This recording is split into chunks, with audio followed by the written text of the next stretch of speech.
17 نومبر کو San Francisco میں epic رہنماؤں کا 30واں غیر رسمی اجلاس اختتام پذیر ہو گیا۔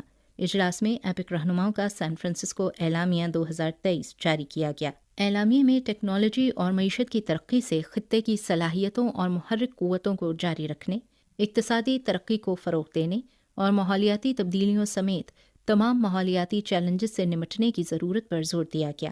اعلامیے میں اس بات پر بھی زور دیا گیا کہ لچک، مضبوطی، پائیداری، انٹر کنیکشن، اختراعات اور شمولیت کو ترجیح دی جائے۔ اس بات کا بھی اعلان کیا گیا کہ ایپک اراکین دنیا اور آنے والی نسلوں کی مشترکہ خوشحالی کے لیے 2040 تک ایک کھلی، متحرک، مضبوط اور پرامن ایشیا پیسیفک کمیونٹی کی تعمیر کے لیے پرعزم ہیں۔ اعلامیے میں اس عزم کا اعادہ کیا گیا کہ ایک آزاد، کھلا، منصفانہ، غیر امتیازی، شفاف، جامع اور قابل متوقع تجارت و سرمایہ کاری کا ماحول پیدا کیا جائے۔